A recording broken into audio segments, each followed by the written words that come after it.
Hello and welcome to Project Hospital. Today we are going to be playing tutorial 3. So learn the rules of hospital management and get acquainted with the hospitalization process. So let's get into it.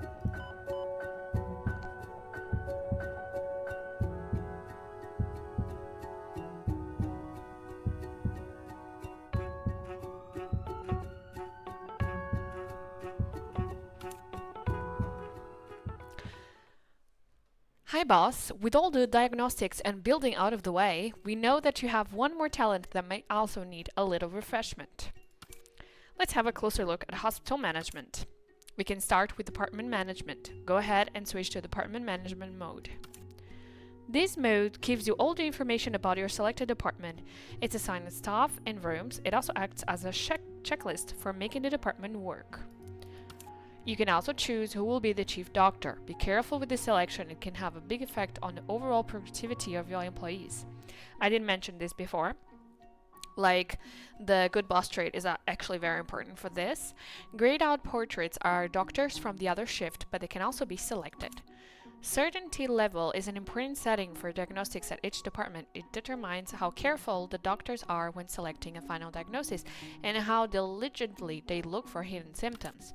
Workplaces consist of a desk, a chair, and a PC, and when put together correctly, a panel will show up for each of them in management mode. So this one's here. The two sides of the panels represent day and night shift, and you can click them to hire or assign your employees. Let's have a look at your hiring options. Click on any empty workspace with an icon of profession, not with a portrait, to open the hiring card. So there are 4 staff categories: doctors, nurses, technologists, and janitors. The panel will show you a few candidates with different experience levels, skills, and requested salary. Also, each character has some perks that can make a big difference in how they perform and interact with other people. So if you're not happy with the candidates, a hiring agency will be happy to provide you with a new list or uncover hidden perks for a fee. Actually, this I already showed last time, I think. So it's not new. To hire an employee, click on their portrait, so we just click on top. If needed, you can also assign them to a different workplace from the employee card. After hiring an employee, you can also set their allowed roles, which can be quite helpful when optimizing big departments. Let's have a closer look at your staff. Open the card of any of your employees. You can click either on an occupied workplace in management mode or directly on an employee in game mode. So I just opened this one. So we have Paul Wilson. Every employee has a few different characteristics. There are levels, skills, and specializations. For technologists and nurses, there are 3 experience levels. For doctors, 5. So we have here Paul. He's a resident, actually. Skills are fixed for each profession, but get improved by being used. You can learn more about individual skills in their tooltips. Specializations give the opportunity to work at certain departments or rooms and allow the employee to perform specific examinations or treatments. Doctors can have 1 or 2 specializations. The first one allows basic work at a certain department and is available for all residents, level 2. The second one is usually related to surgery or diagnostics and becomes available to fellows, level 4. So we start, I'm not sure which one is the first. Employee roles give you the option to control which tasks each employee is allowed to perform. This way you can make sure that you have stuff available when they're really needed, for example for surgery. Let's take a quick look at management tools for the whole hospital. Open hospital management card by clicking on any of the categories on the main panel. Okay. This card contains 5 categories. So we have department statistics, we have insurance, we have ambulance, budget, and statistics. Check them often because they will give you the feedback you need for running an efficient hospital. Now onto the fun part. Our hospital needs a functional hospitalization process, the general surgery department. Switch to department management, select general surgery department. Okay. Check the panel on the right to see which room is missing at the general surgery department and build it. Remember that rooms with red numbers next to them are mandatory. As always, tooltips for the rooms on the list provide some extra information. So we are missing a high dependency unit. I think we can just get one from here. We'll just go here. We could build it ourselves, but we just are going to use the prefabs because that's just easier for me. So a high dependency unit, actually it's perfect here. I'm just gonna match up. So now we do. It's time to hire a surgeon for today's shift in on-call room. If you hover over the professions on the checklist, tooltips will advise you which specialties require. There'll be a matching bottom in the hiring card.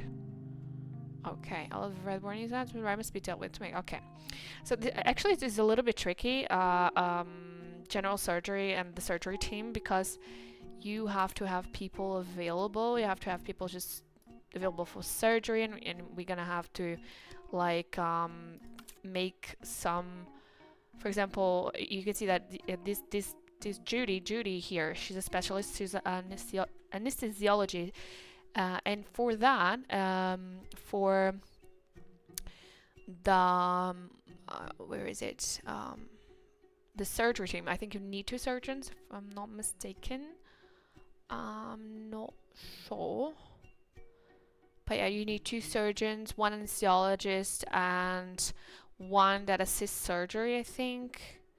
If I'm not mistaken, as there was it's not showing here. Operating home. Yeah, it shows here. So we need this won't matter right now, because right now we're just like putting enabling hospitalization. But for the surgeries to actually work, we would need a surgeon, an assistant anesthesiologist, a surgery nurse, and a just nurse, normal nurse. And this can be a little bit tricky. So yeah, right now we're just going to go for 1 surgeon, and we won't care if we have like the whole team is fine. So I'm just gonna here we can see like just normal doctors for general surgery, and we can also choose doctors with advanced diagnosis, as there is specialization, and then we can get surgeons here, anesthesiologists here. So we need surgeons. So I'm just gonna go for somebody that is good. So this one is a alcoholic. I don't like him. This one is depressed. I don't like him. This one is a hedonist. I don't like him. And this one is a germaphobe. I don't like them either. So I'm just going to ask the hiring agency to find me new candidates. So, okay, Lynn is actually good. She is rest resistance, right? Rest resistance, yes. Her rest levels decrease slower, and she's actually a diagnostic genius, which technically is not needed for surgery because she's not going to diagnose. But yeah, let's just see everyone's perks. Ooh, I'm going for Douglas. I'm going for Douglas because he's not super expensive. He is a good boss, so he can be head of the department. And he is a Spartan. All needs are reduced much slower, so he's my man. Great. Now that we have working hospitalization, the ambulance will bring us our first patient. This should only take a minute. Okay. So let's wait for the ambulance to get here. But basically what this tutorial was showing us was how to hire people and how everything works. I did mention that before. So Leslie here is coming, Leslie Coleman. Let's pause the game so you can select the patient easily and take the patient under your care. So we're gonna take that. Now let's just follow the patient through the hospitalization process. This can start at the emergency department with observation or trauma hospitalization. Patients get admitted for observation when there's no clear diagnosis, and the patient could have 1 or more dangerous symptoms. Once the diagnosis is clear, the patient gets treated and sent home or hospitalized at the specialized department. When a patient from the clinic goes to observation room, the following examinations will be done by the on-call room staff, and your doctor in the doctor's office at the clinic will take another case. Yeah, this I don't use it. I really try to avoid sending patients to observation on the emergency department because they do get trauma staff busy. Like, it can clog if you have a lot of trauma patients coming in. And I just have a bunch of other patients in observation that actually can lead to not having enough people for trauma. But yeah, but this is actually explaining how it works. Once we start like playing, I have a plan to do that in the campaigns and the challenges. Once we start playing, I will explain a little bit how I work, how I like to manage the hospital. And yeah, the trauma center is an essential unit for handling different types of traumas and accidents. The most clinical cases that your ambulance bring to the hospital arrive here. So technically we can also like get rid of all the ambulances, and then your critical patients will come by foot, and you can see by the way they hold themselves, and that's just a trick that we're gonna see later on. I will show you guys. Trauma centers work the same way as observation rooms. As long as the diagnosis is not clear, the patient will continue to be examined here. Exactly. Sometimes I give like a diagnose to a patient, even if it's wrong, so it can be sent to a department, so it does not clog trauma if I need trauma for something. Imagine some other patient is collapsing and I need a trauma bed. I may do that and then change it to the right department when I find out like the real diagnosis for that patient. So yeah, let's go. Now let's go back to our patient on their way to the trauma center. Try to find out what is wrong with them. Reach a clear diagnosis and select it. Okay, I have a loss of blood. So we're gonna give her a blood transfusion because she lost a lot of blood, and that can be a little bit dangerous. You can see you can see that the symptoms that are flashing is actually the ones that are more dangerous. So one was the blood loss, which we did treat with the blood transfusion, but there's something else here that is life-threatening. So we're gonna examine her. We're gonna do a physical examination. We still don't know what it is. We know for sure it's from the general surgery department because we do not have traumatology. So it can only be a penetrated spleen rupture or a liver laceration. And we can check both of them with an UCG. And we don't have an UCG, but we have a FAST, which is, I believe, most likely the same. So I'm just gonna do that. So she has a severe hemorrhage, and that's why and that's the symptom that is life-threatening. So we're gonna take care of that. Actually, they're doing the fast before that, but I actually wanted the pressure bandage before. And how do I know the pressure bandage is the right cure for the severe hemorrhage? You can hover over. It will tell you what kind of treatment is necessary for this kind of symptom. Pretty straightforward. We have seen it on the previous tutorials, I believe. So they're still doing the fast. You can see because it's orange. Orange is what is in blinking. Is the treatment examination that has been done at the moment. We are giving. Okay, she has a spleen rupture. We know for sure is a penetrated spleen rupture. With a clear diagnosis, the patients get hospitalized at specialized departments. Every department has two types of inpatient rooms, regular or high dependency units of hospitalization. So I'm actually going to move this. It doesn't let me, but what I would do was click here, over here, and choose the department I want my patient to be transported to. But I guess it will do that for us. Regular yard is suitable for patients without any risk of life-threatening conditions, and high dependency unit is suitable for patients in a more critical condition who may suffer a collapse. So for example, this lady here has a penetrated spleen rupture. I would send her to the high dependency unit. The high dependency is equipped with life monitors to keep an eye on the vital functions of its patients. When patients collapse, they can be sent to the ICU to be connected to life support and to get continuous care. The intensive care unit is not only a hospitalization type, but also a standalone department. So something to keep in mind is if patients do not have a diagnosis, they will be sent to the trauma. No matter what, they will send to the trauma. But if they are, but if you give them a diagnosis, you can send them to the ICU. So sometimes I also do that. I do that trick. I just give the diagnosis and then send to the ICU if I need a trauma bed. But yeah, and if they collapse on their respective departments, they will be sent to the ICU as normal, as usual.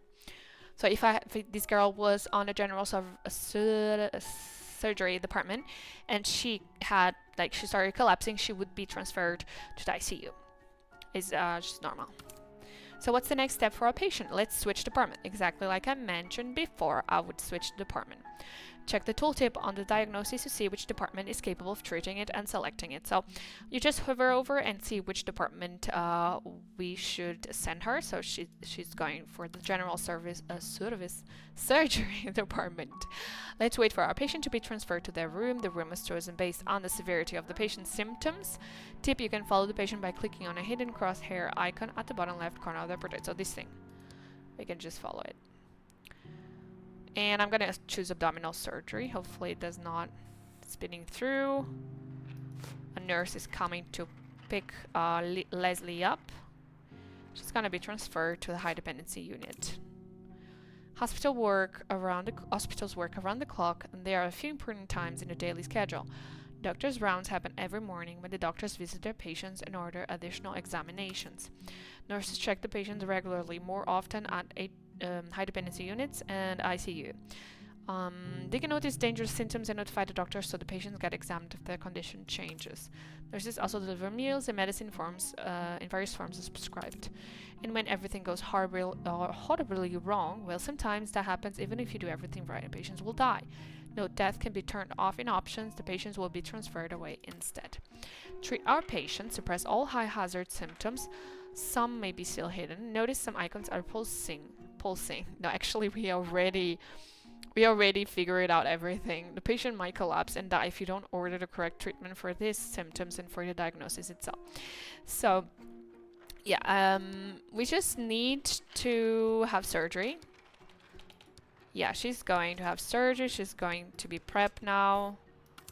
Amazing. Hopefully we have covered all the important aspects of hospital management and hospitalization. It's time to tell you why we requested your help. Please meet us in our next hospital. No, I really want to see if Leslie is going to be cured. Oh, now she is going to get surgery. Sorry. First she got emergency care. Now she's gonna get surgery done on her, and depending on how your doctors are well rested or not, mistakes can happen in surgery. And after surgery they may have like pulsating symptoms and stuff. Exactly, see? She has a pulsating symptom. So something happened in the surgery, something did not go well. And it's important to follow always your patients because of this. So what I'll order physical examination. And the nurse here, oh, well, he's not a nurse. He's a doctor. He's examining Leslie. Okay. We actually got an alveolar collapse. Okay, so she will need oxygenotherapy. For that, collapse of the smallest parts of the lung tissue, the alveoli, following sedation and mechanical ventilation during surgery. Wow, I didn't even knew that was possible. I guess she's already having the oxygenotherapy. Perfect.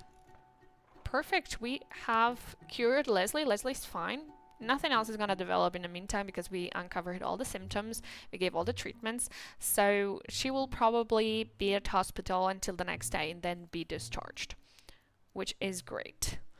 Next up.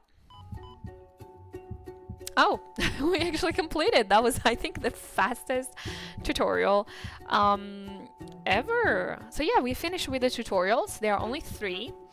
The first one was the basics of diagnosing and treating patients. The second was construction and how to build and all. And then tutorial 3 is hospital management and the hospitalization process. Next up, we have campaign 1, which is actually to lead a hospital out of debt. So I'm very excited for it. But yeah, thank you so much for watching. It was so fast. I think the fastest tutorial of all. But yeah, most of the things I had talked before in the other tutorials because they're pretty straightforward. But yeah, thank you so much for watching, and I'll see you on the next one. Have a nice week.